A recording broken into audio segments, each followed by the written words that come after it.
Good morning students. कल ma'am ने आपको आपकी भाषा माधुरी बुक का पार्ट 6 पहली बारिश करवाया था। इसमें मैम ने आपको क्या बताया था कि बारिश से पहले जब आसमान में तेज धूप निकली हुई थी तो सब अपने अपने कामों में लगे हुए थे। अम्मा अपनी दीदी संग बाजार राशन लेने गई थी, गाय आराम से घास चबा रही थी, झबरू कुत्ता आंखें मूंदे लेटा हुआ था और राजमिस्त्री गोदी पर गारा लगा रहा था। लेकिन तभी क्या हुआ, तभी अचानक बारिश आनी शुरू हो गई और सब भागने दौड़ने लगे। तो अब हम आगे पढ़ेंगे कि उसके बाद क्या हुआ।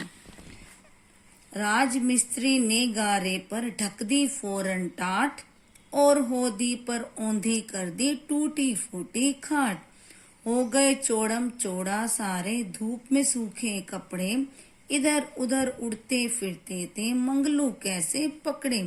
अब राजमिस्त्री जो होदी पर गारा लगा रहा था उसने उस गारे पर फौरन ही एक टाट से उस गारे को ढक दिया। टाट का मतलब क्या होता है, एक मोटा कपड़ा, ताकि वो गारा खराब ना हो।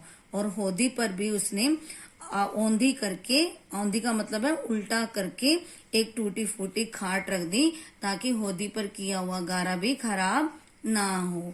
और मंगलू धोबी जो भागा हुआ आया था वो धूप में सूखे कपड़ों को इकट्ठा करने लगा, लेकिन तेज हवा और आंधी से सब कपड़े इधर उधर गिर गए थे और मंगलू भाग दौड़कर उन कपड़ों को इकट्ठा कर रहा था। झबरू ऊंचे स्वर में भौंका, गाय लगी रंभाने, होदी बेचारी कीचड़ में हो गई दाने दाने। अम्मा दीदी आई दौड़ती, सर पर रखे झोले और जल्दी जल्दी राशन के फिर सभी लिफाफे खोले। अब झबरू भी बारिश आने पर बहुत तेज स्वर में जोर जोर से भौंकने लगा और उसके साथ साथ गायें भी जोर जोर से रंभाने लगी। अब होदी जो गारा गीला था वो भी बारिश की वजह से कीचड़ में सारा दाने दाने होकर नीचे फैल गया। और अम्मा जो दीदी के संग बाजार से राशन लाई थी वो भी उस राशन के झोलों को सर पर रखकर भागती दौड़ती हुई जल्दी जल्दी घर वापस आई और उसने आकर जल्दी से उन राशन के सभी लिफाफों को खोला ताकि वो बारिश में गीले होने की वजह से वो राशन खराब ना हो जाए। सबने बारिश को कोसा, आंखें भी खूब दिखाई, पर हम नाचे बारिश में और मौजे ढेर मनाई।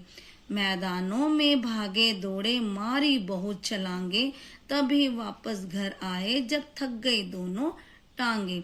अब सबने बारिश को बहुत कोसा, कोसा का मतलब है बुरा भला कहा कि अभी तो इतनी तेज धूप निकली हुई थी और सब लोग अपने अपने काम कर रहे थे, लेकिन बारिश के आते ही सब काम बिखर गए और सब लोग इधर उधर भागते दिखाई देने लगे और उन्होंने बारिश को भी आंखें दिखाई।